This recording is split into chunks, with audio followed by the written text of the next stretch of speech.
Good smell. Flavor.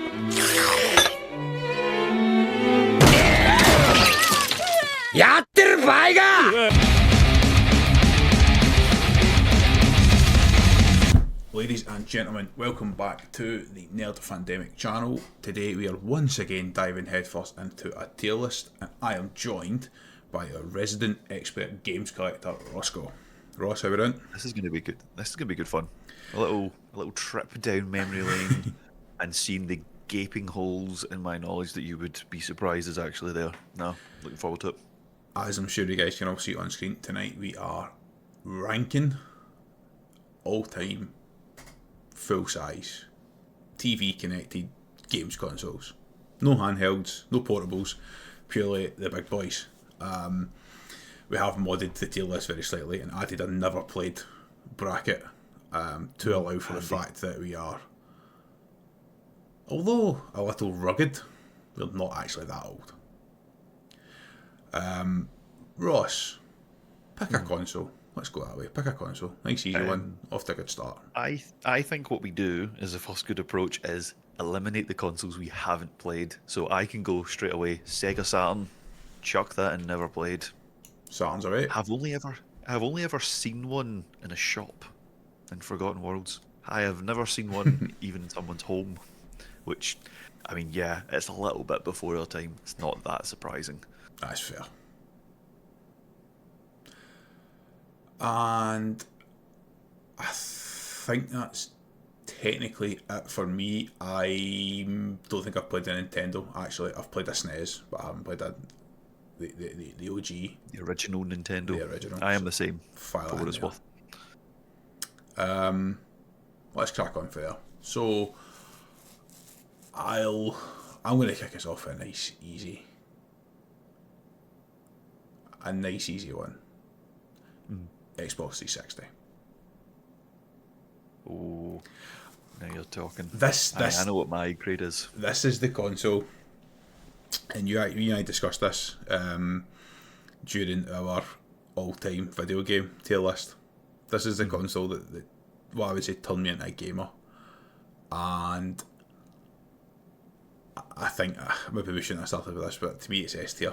To me it's the console, but I think it needs knocked down to B tier, and I'm skipping over A tier for one very huge valid reason. Everything about this console was absolutely perfect, apart from the red rings of death. Because I've got props today because I've got boxes. An OG 360 with a red ring, and unfortunately for me, a Slim that you might be able to see just in the background, because I had to replace it after it already had its fix. So to me it's a GOAT tier console, but the red ring knocks it down to B. But I'm willing to hear your side of the argument. I mean, for me it's S in spite of the red ring. I mean, I was not absolved from that. I do remember that mine had the red ring. It was still in warranty, but it took it was something like a 6-week turnaround because I had to go to Germany at one point to get these things fixed. This for me is up there because it kind of changed the game. Not fully because of the fact that the console was better than the PlayStation 3, which it was. Like, technically it had twice the RAM that a PS3 did. Sony spent, from memory, 7 or 8 billion US dollars at the time to put twice as much RAM in the thing, which is why you had games like Fallout New Vegas did not work on PS3 when they came out initially, because it only had 256 meg of RAM. So from a technical standpoint, it was right up there. The multiplayer element, though, is kind of what changed the game. Yeah, really. There was some games that had limited amounts of multiplayer gaming on the PS2. Obviously the original chunky PS2 did have the external modem you could put in. PS2 Slims had an actual ADSL cable that went in. The multiplayer element was just perfect. Yes, the PlayStation 3 might have had some exclusives, and that is an argument that we'll probably have with further of these consoles as we go down. But being able to jump on, play with your mates, once they brought out party chat, you didn't even have to be playing the same game, was massive. And for Am me, I right in this saying it is was the first mass an SDR. console with proper Wi-Fi? I think you had to buy an adapter, but proper Wi-Fi connectivity, Yes, didn't it? the very first one. I still have my repaired Xbox 360 that had that red ring, and the original Wi-Fi adapter still works. Yeah, it was a little thing you just plugged into the back, and it only worked on the back USB ports for reasons I don't know. I had a 60, I had a I think 60, subsequent I had two, films- I had two 60-foot Ethernet cables running from my bedroom downstairs to the modem for my old PC, school way of doing it. and even when I bought the adapter, I'd still run the Ethernet cables. They were just better. I'll stick it in S tier because I'm willing to overlook that. But I know at the time it shat the bed the second time, and it was out of warranty because I'd had the warranty repair done. I was pretty lucky that I had my job and I was working, and I was able to get and drop the 300 quid on the S that had came out the week before. Like the S was literally brand new. Yeah. I'm pretty sure the S was brand new at the time, so I somewhat lucky for that point of view. Whereas had that been a year or two before, I'd have been begging my parents for a replacement Xbox. Early birthday present. Right, pick three for rapid fire. 3 for rapid fire. Let's clear the list. Dreamcast never played. For me, that can go straight into the never played section. Never touch one. I'm going to stick that in D tier because I have played it. Okay. My neighbour growing up had one. He got one at the same time I got the PS2 because they came out roughly the same time. They were competitors.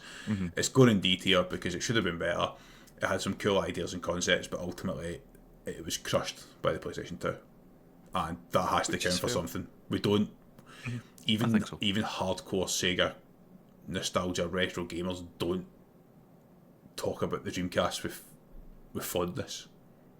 Yeah, I think that's fair enough. Pick a second. So you got another one. Sega Genesis also is the remaining one in the never played section for me as well. I have never touched one, so whatever you want to say on that, I have to bow down to your knowledge. So the Genesis was the Mega Drive over here. So the Genesis was, I think, the US name. So it's the same console, or give or take different generations, but essentially the same console. It's going A tier. This is what launched me into gaming. I got a hand-me-down Mega Drive Mongo, early to mid 90s, with 10 to 15 games. And when I was on Forgotten Worlds the other week, which, as we keep plugging it, I'll just remind guys, is the UK's biggest retro gaming shop, and it is literally 10 minutes from my house. It is brilliant. Box copy of NHL 94, 38 quid. I had a box complete copy with mine, with everything. It was probably binned or chucked to a charity shop 25 years ago. That game is the only reason I even follow ice hockey, because you used to load it up. The opening two teams would have been the Stanley Cup champions, the Stanley Cup teams the year before, which I think was the Penguins and the Blackhawks. I picked the Penguins. I became a Penguins fan. It's actually shaped so much of my life. I'd love to put it in S tier, but it was so long ago. A tier for me. But purely for nostalgia. Like, pick one more. Let's try and rattle through some of these that are kind of mid tier for us. A mid tier one. If you're looking for a mid tier console, then I would probably say. Then you're probably looking at the Nintendo GameCube. Now, this is an interesting one for me in that I had one. I loved my GameCube because it was different. You know, like you had the PS ones that were these small flat things, and then the PS2 was obviously a little bit chunkier. And he just had this big purple, mine was black, but like just cube, just chuck it down. It had a handle for easy. Who puts handles on consoles, right? For me, this is C tier, purely because a lot of the games that were not first party games were out on PS2. Yeah. And they kind of played the same. It had some good ones. Pokemon Colosseum, Pokemon Channel, excellent games. But there is nothing from that era that really stands out other than those two games. The controller was different, wasn't necessarily bad, it was just a bit different. The really cool thing it had was that you could actually play Game Boy Advance games on your TV. using something that you could put on the console, so you could sit 60, and play. 64 had that, to be fair. First. It had something similar as well. But you couldn't save the games. You could play them. Yeah, so you whereas could this sit thing- Pokemon at the back of the controller and port it, but you couldn't save it, so it was completely Whereas utterly this, you fucking could pointless. could like chuck like Pokemon Ruby, sit and play on your TV, and then pop it into your handheld and continue on. That was cool, but yeah, it just, I think it came out at the wrong time. Didn't really get the push, and it's why actually the decent games for it are pretty pricey, just because no one really got it. So yeah, comfortable mid tier. I never owned the GameCube again. I was lucky enough to play one through friends, and the two games that stick out to me are a couple of WWE F games I've even back then. And I remember playing them and thinking to myself, yeah, they're good, but they're not as good as the THQ games that were on PlayStation at the time. Obviously, as massive Pokemon nerds, being able to do anything Pokemon related, yeah, I guess a bump for that. But I have no arguments with that being in C tier. I'll rapid fire it on a couple of ones because I think we're going to get to really tight discussions. Super Nintendo, I think it goes in A tier. Maybe even S tier. The only reason I'm not putting it in S tier is yes, I've played one. It was again a bit like the Genesis / Mega Drive. It had me down. To me, that I guess the NES did, but Super Nintendo kind of launched what became console gaming. You know, in my head, yes, there was the Spectrum and the Commodore 64 and stuff like that before then. They were certainly more like a PC, but and I'm learning more and more about the early days of the Nintendo consoles as I get back into this collecting hobby and watching some really good YouTubers and collectors. But I think I have to give it a level of respect and say that is what created modern consoles, and also the whole fallout between them and Sony basically launched the PlayStation out of pure spite. So It's a really good story. which is maybe one for a TNF bite that we can discuss. Yeah, that'd be a good deep dive to do. It would be a good deep dive. And then I'm going to also this could be controversial. I'm going to stick the Wii. I'm going to stick it in C tier. I want to challenge. Okay, interesting. Because I think ultimately it is a shit console. Because I think once the novelty of Wii Sports wears off, I have no interest in playing one. For me, it's probably like end of B, beginning of C. It's that kind of region where the motion controls were a big deal. And I think that they're done pretty well with this thing. Obviously, you have your usual Nintendo first-party libraries. Mario Kart on this with a steering wheel, playing online against people is probably some of the most fun I've ever had on like a not sitting in with a group of people and we're all like playing Call of Duty or that kind of thing, like just like a sort of solo thing. Obviously, had the GameCube compatibility with the OG SKU that came out. It actually had a little port that you could like sort of pull the flap down. You could even plug the controls straight in, the memory cards, all that jazz. That was handy. They were very easy to mod as well, which was also kind of cool. For me, the issue is that because it was really motion controlled, it'll always feel a little gimmicky, like a little bit. Aye. Even if you had some games like, do you remember the House of the Dead arcade stands? Yes.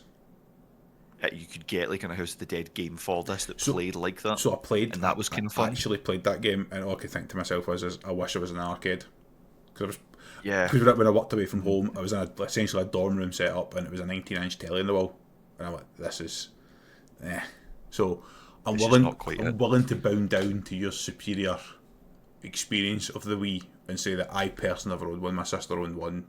She's gifted it to me because I was raiding through the parents' loft last week or the week before, and she said just take the stuff. So it's probably going to get sold because who the fuck wants a Wii?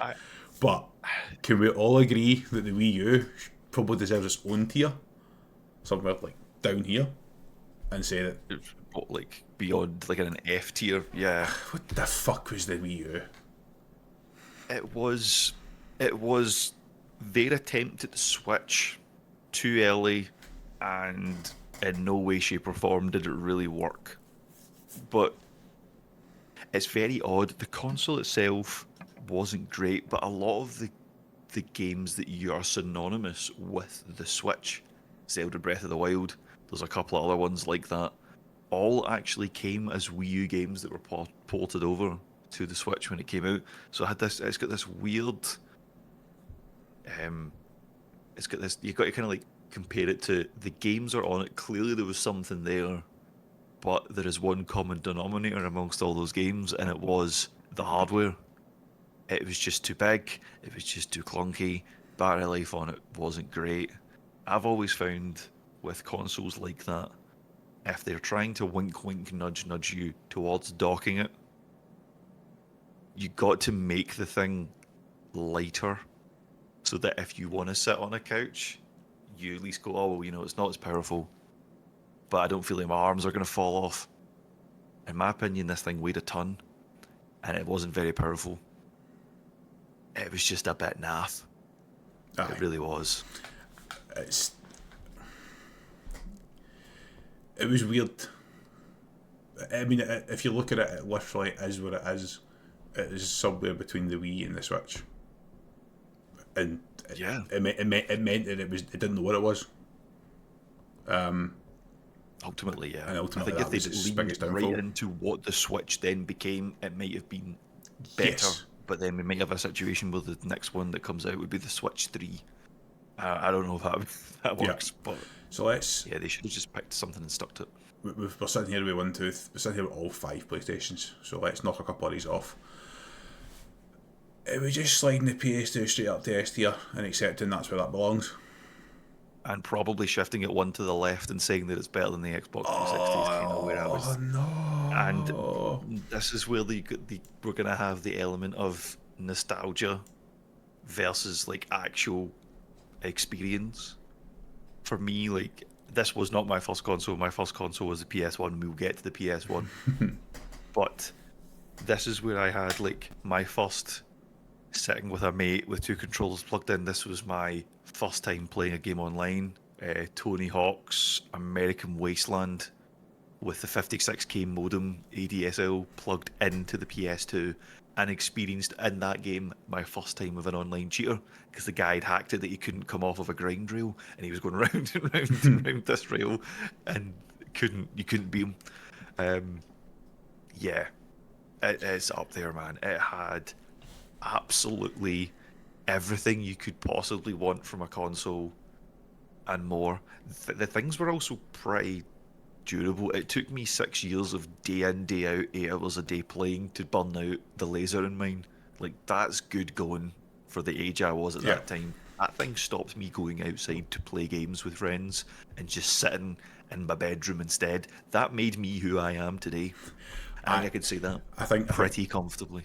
I think the interesting thing about what you said there, and this is why I'm leaving the Xbox 360 ahead of it, is my earliest memories of sitting 2 controllers plugged in is the PS1. And then the next jump for me was essentially Call of Duty 4 Modern Warfare playing online. The PS2 was brilliant in the middle, and a lot, if you go back and watch some of the collecting videos and you watch some of my loft finds on TikTok, you'll see that I talk about the fact that I donated everything from the PlayStation 2 collection 15 plus years ago, and I wish I hadn't, because there was some real classics in there, real value from a monetary point of view, but stuff that would look really, really nice in my new setup when I move house. But the PS2 was phenomenal. It was brilliant. It was perfect. Really. Yeah, it really was. And nostalgia, but for me, but like, for what you just said, is you had your first experience of online and your first experience of sitting with your friend playing. I had them on the PS1, the 360, so that's the only reason I would put the 360 ahead of it. If I had that, I have like 95% nostalgia with the PS2. That would bump it to the 100% essentially, whereas the Xbox 360 for me is everything for gaming. It's one of those ones where it's kind of a coin toss, really, and you can't really. There's no wrong answer. I think with the order there, it just has to be S tier. Yeah, and we'll jump onto PS3 then. I played one never owned one. Well, I did for a while, technically, because Nicole had one and we had it essentially as a Blu-ray player when she moved in first time. The PS3, I really want to say B tier, but I think it could be A tier. I think on paper hardware looks really good. I think anybody there'll be stands out there that will tell us that we're wrong and they're right because we're Xbox 360 guys at the time. The reason I switched from PS2 to Xbox 360 is because the PSC get delayed 18 months. So yeah, exactly. any hard so expensive as well when it came out because of that player. Any hardware advancements that they made over the 360 were essentially because you were a year behind, therefore you should be a year ahead of technology wise. I'm willing to listen to a bump up to 80 based on the fact that they picked Blu-ray and Blu-ray took over, which they should get props for.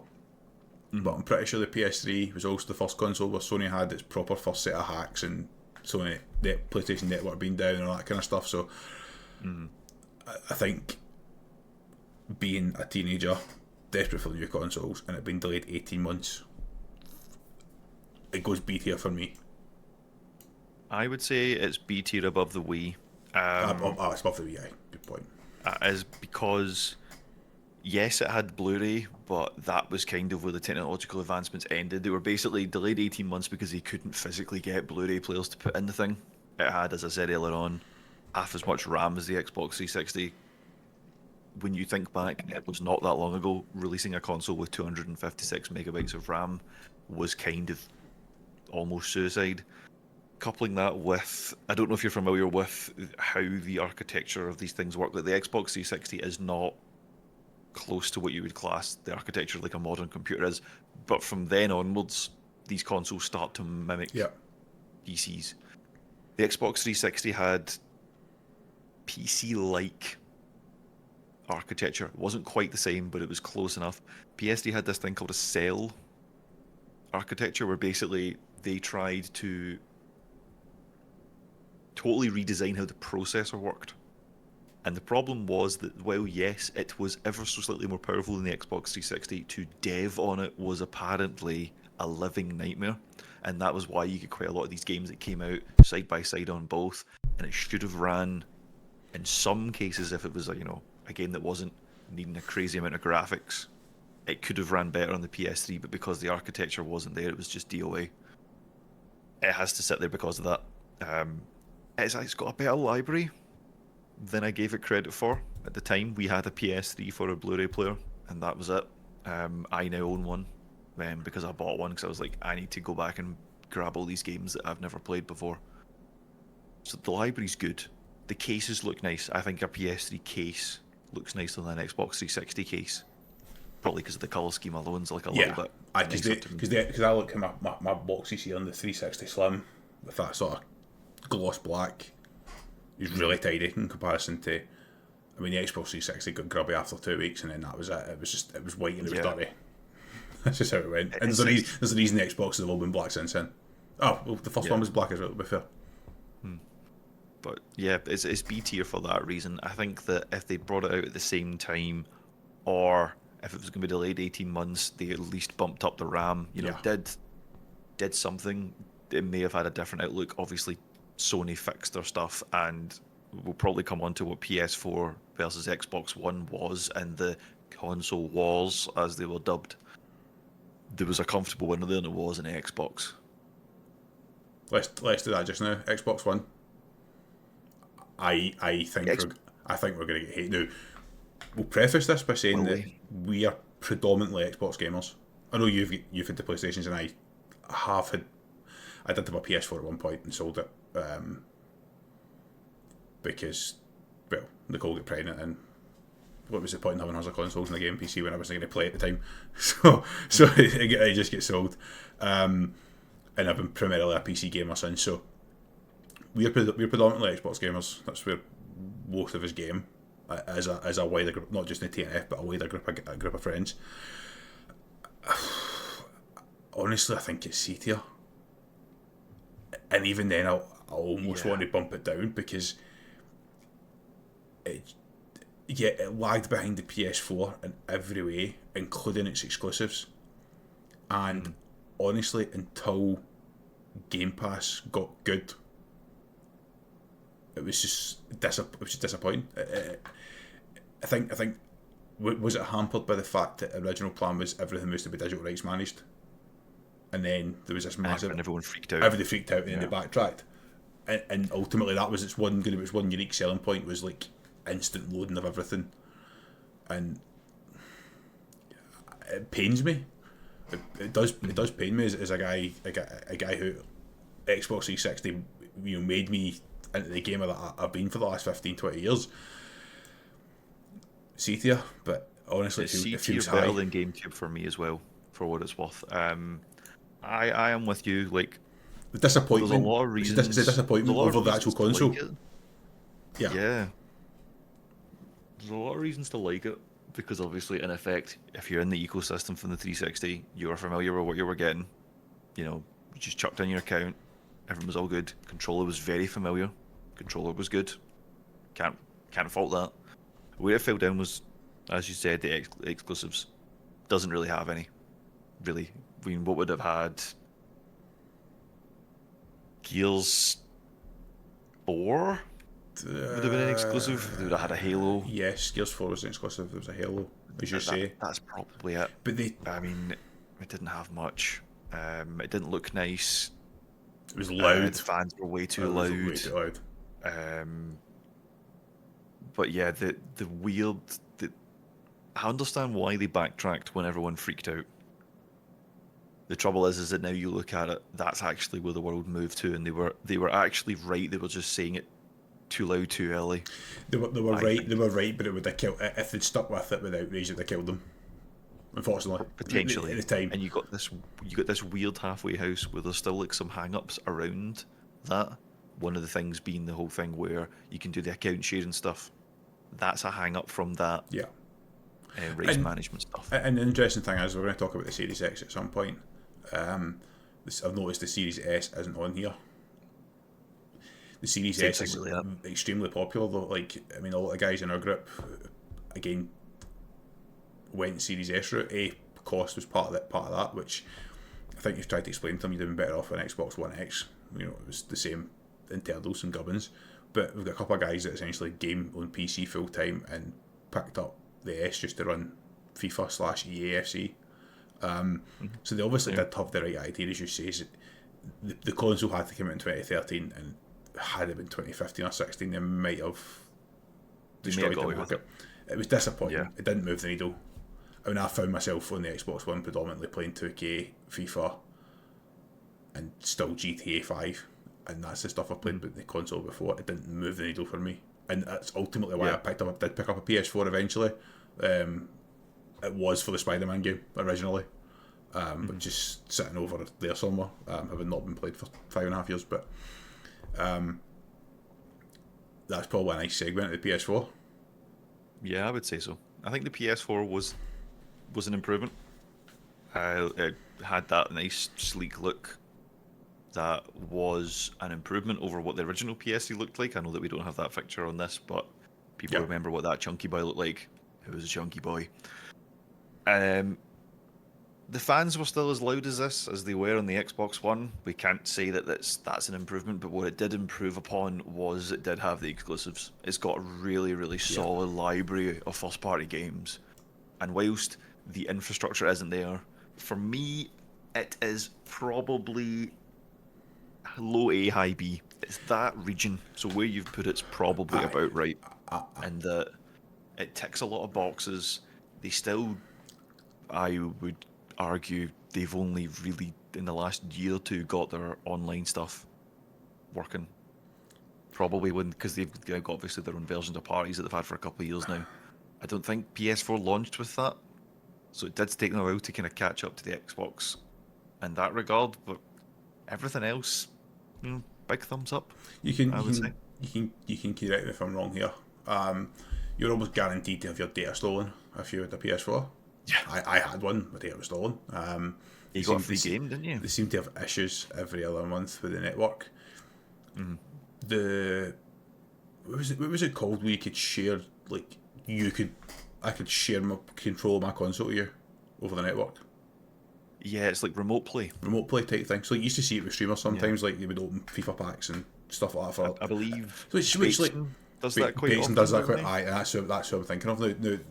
From that perspective, it's really quite good from a content point. It's almost ahead of its time.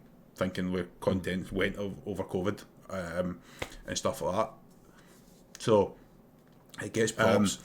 As you guys have probably picked up, and we're using Here the at tier TNF, lists, you may have picked up that we are very nostalgia heavy when it comes to anything remotely nerd, gaming, WWE related, tech related. So, is anything going to join the 360 and the PS2 and S tier? Probably not, but we never know.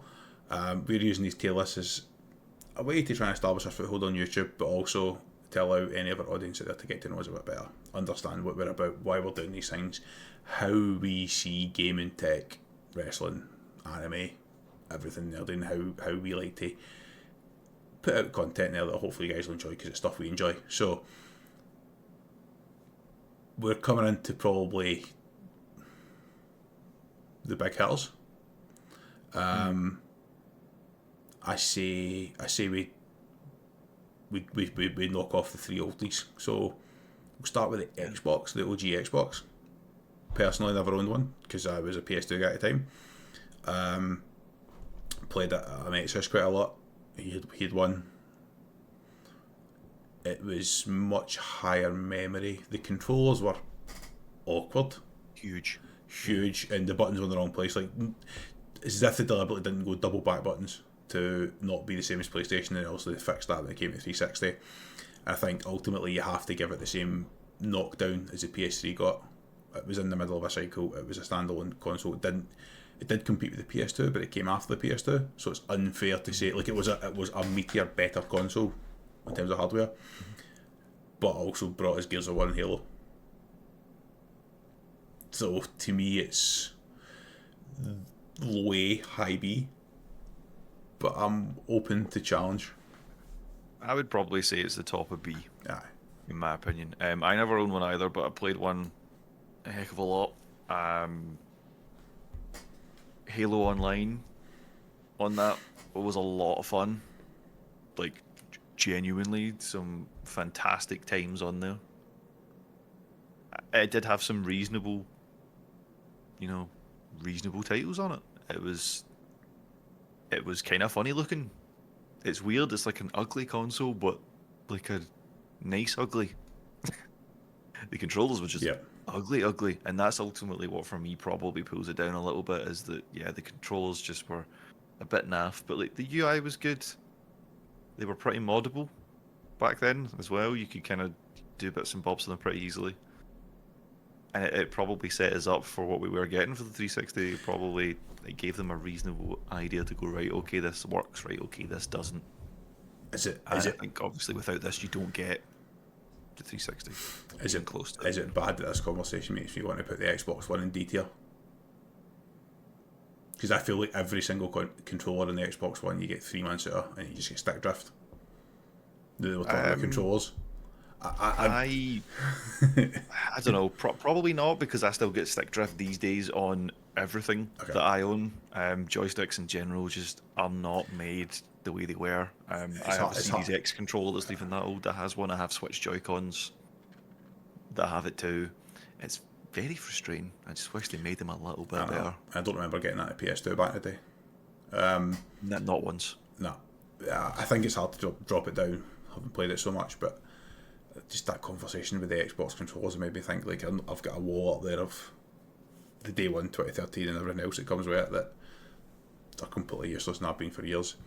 Let's rattle off the other couple. N64. I'm not a huge Nintendo person, apart from the handhelds, Game Boy Color particularly back in the day.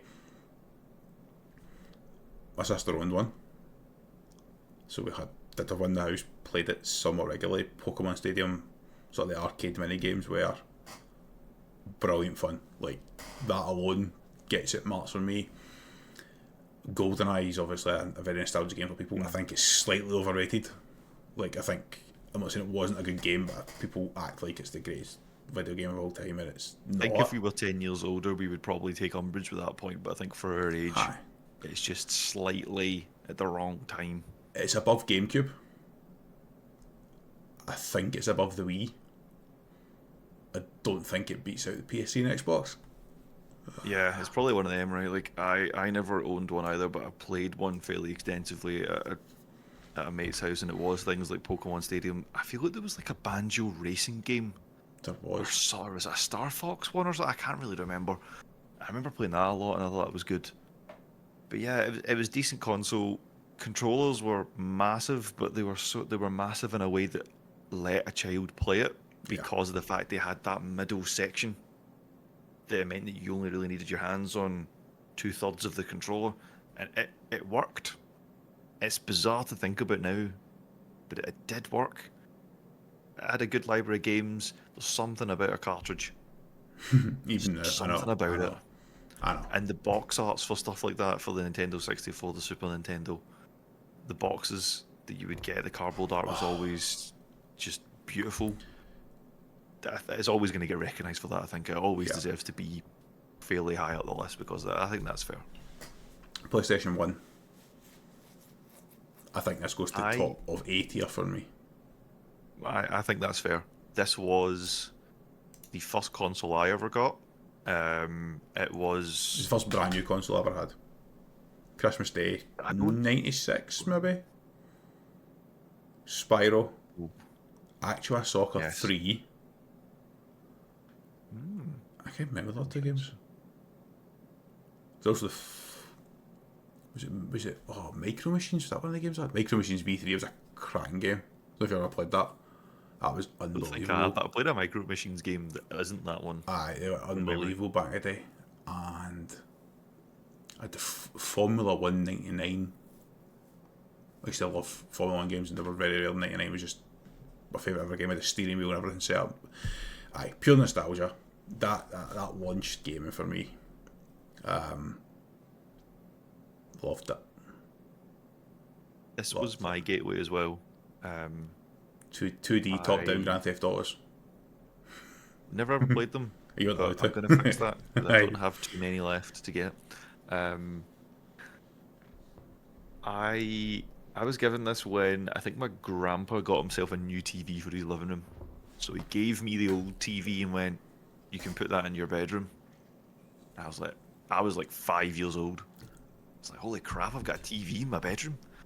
And then he pulled this out of a box, and it wasn't new, but it wasn't his. So I'm assuming it was like a hand-me-down from a work colleague or something, and he's went, "Here you go."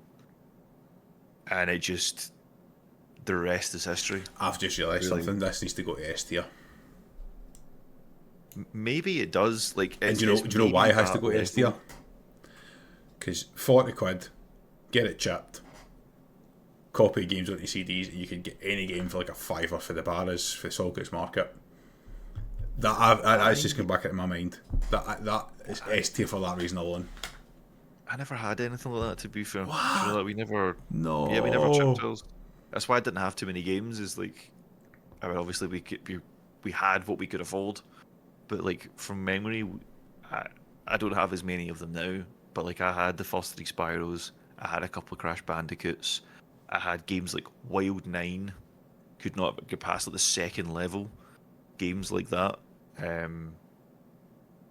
What a console! It just takes you back to being in holiday. Fantastic.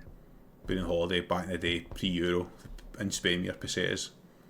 And for the equivalent of about 20 quid, I could come home with like 5 games. And just that alone puts it in S tier. That's really good, man. so nostalgic. For the purpose of the video and MD watching disclaimer, we're hypothetically talking about chipped consoles and copying games. Oh yeah, we wouldn't condone any of that.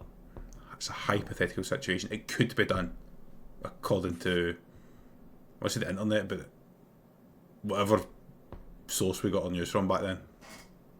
Get the text. Right, we've left the 3 modern ones. Mm-hmm. You pick one. I've driven the last few minutes. I'll let you pick. I'm gonna leave where my thoughts that I could speak for a few minutes until last. So we'll go with the Switch. I know I said earlier about like handheld consoles, and it's always a bit weird when you have docked ones. This is where it comes from, and this thing does actually work pretty well if you don't. I think the Switch is an A tier console. It is very, very good at what it does. It gives you flexibility, but there's no like, oh, if you're playing this in handheld mode, this thing's gonna be crap. Yeah. You know, like, it works. It's a very solid console. Yes, it's a Nintendo console, so you're beholden to the first party titles and whatever thing may eventually filter its way down. I know the eShop has a bunch of AI shovelware on it, but it's just a lot of fun. The first party titles are fantastic. The Joy-Cons, having that flexibility, being able to pop them out in your hand. You can have the full console in your hand. You could dock it to a TV. You can use a little kickstand and pop it on a table and have the Joy-Cons in your hand. You can use two, you can use one. Those options, it's just such a really, really handy way. Couple that with the fact, obviously, it's quite family friendly. Really, really good if you've got young kids. It's great. It's why I don't have much problem with them basically doing the exact same thing again with the Switch 2, because it just worked with the Switch. If it ain't broke, So just don't I fix have it. hummed and hawed for the last 6 months as we've talked about collecting and launching a YouTube channel and whatever else, about picking one up, and I was going to hold off until the Switch 2, and I'm the opposite of what you've just said. The announcement for the Switch 2 has just pissed me off. It's a step back, and you and I have discussed doing another TNF bite on the current state of consoles and gaming, because we've got the price hikes from Microsoft on the Xbox, and Sony doing the same. Nintendo Sony doing will the do same. the same. The Switch being a downgrade to basically pre-program the OLED for the mid-cycle upgrade, and whatever else is coming in a 480p camera, which you can buy on Temu for about £3 if you really wanted to. I've played them. I've played the Switch Lite. I like it. I like the idea of it. I've mentioned a few videos that we've done recently where I bought the Series X purely for GTA, which still hasn't come out, and also for I can pack up and take it away when I'm travelling for work. I should have bought a gaming laptop. In hindsight, I should have bought a Switch. Played it in handheld mode on flights, on trains, docked it in hotel rooms to play on the telly. So I'm happy for it to sit in A tier, because it's the Switch. We're not talking about the Switch 2, we're talking about the Switch. But yeah, I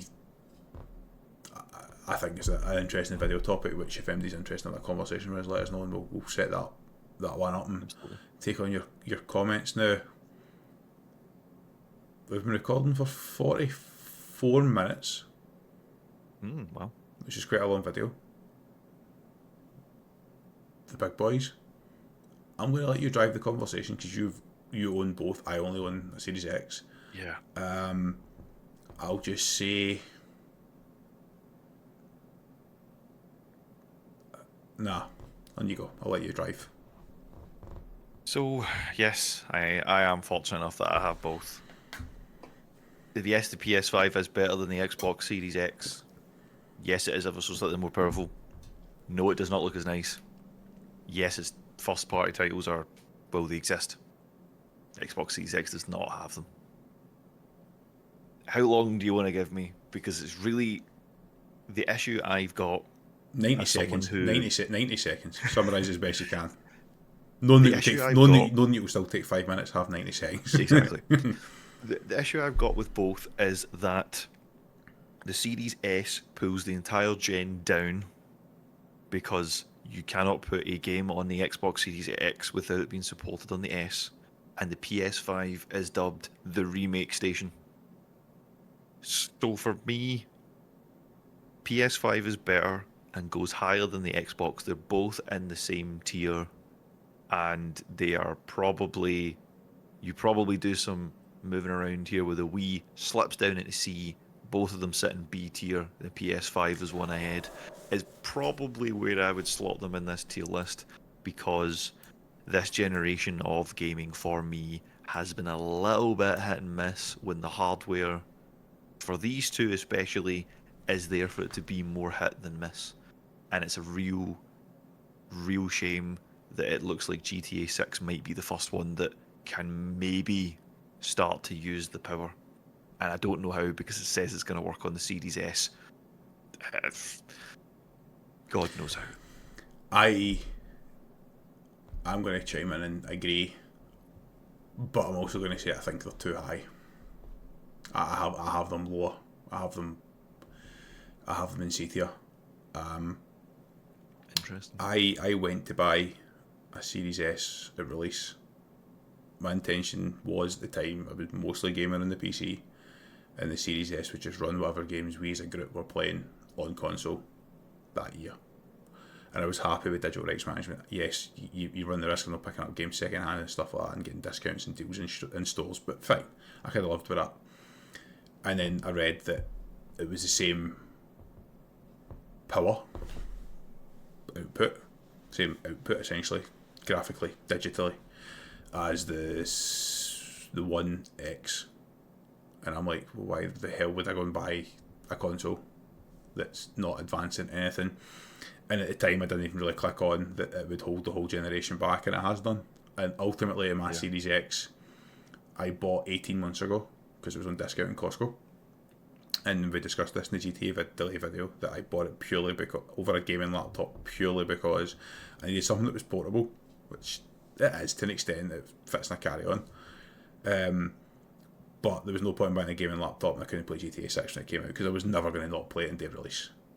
And it's not coming to the PC for at least 12 months after release, which I still don't understand, because the delay seems to be related to online reasons, and you think they'd want to get the online and the RP established because that's a money maker. But anyway, I digress.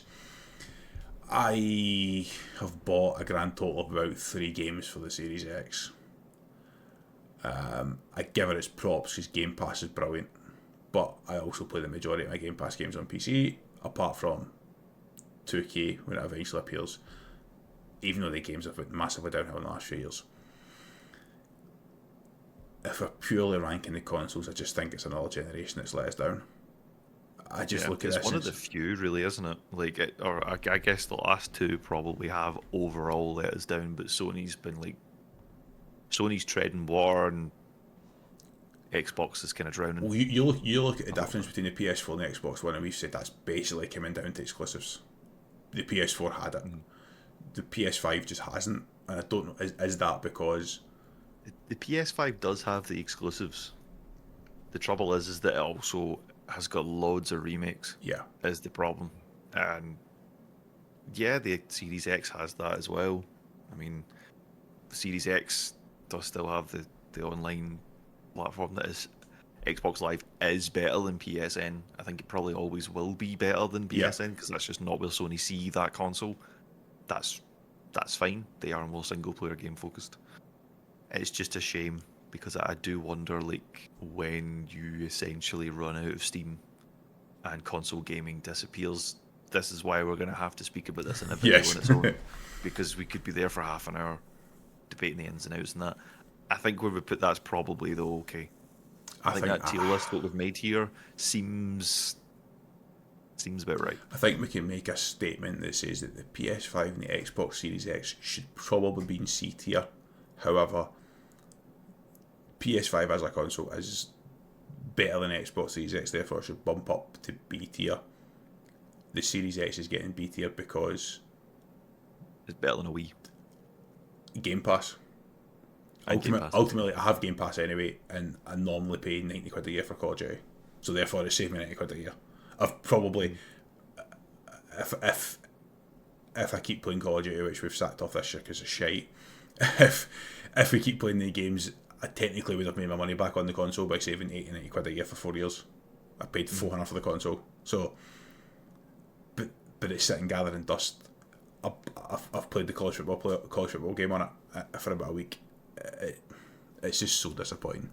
I'm not enamoured. Yeah. We found ourselves playing like kind of party games and simulator games on Steam that you can buy for a £5 because it's just fun. Gaming's lost its funness in the last two generations. in the last two generations, I think this is what this list is telling us. Eventually. Ladies and gentlemen, we could probably reminisce and talk crap about video games for another 10, 15 minutes, and we're at 50 minutes for what should have been a pretty simple tier list. This is the core of what we're trying to do here at TNF. Yes, we're a technically big gaming channel with no gaming, but I promise it's coming. We're enjoying these videos. We hope you guys are enjoying them as well. As I said earlier, it's an opportunity just to get to know us and find out what we're about a little bit. We'd love some comments and challenge on this. It looks really anti-Nintendo, but if we were adding in handheld consoles here, that whole top tier would be covered with Game Boy, Game Boy Pocket, Game Boy Color, Game Boy Advance, Game Boy SP, everything up to the 3DS is probably marking out that S tier completely. So we're not anti-Nintendo, the reason the Switch is so high is that Nintendo does handheld better than anybody else, and probably always will. Yeah, so they get it. They get it. Very nostalgia heavy. Very let down by the last two generations of the big consoles. And that's where we'll leave this video. So once again, thanks for joining us here at the Nerd Fandemic. We'll be signing off from Ross. It was a pleasure. I enjoyed that. And myself, with a hold of new video ideas after these conversations. Take it easy, and we'll see you again next time.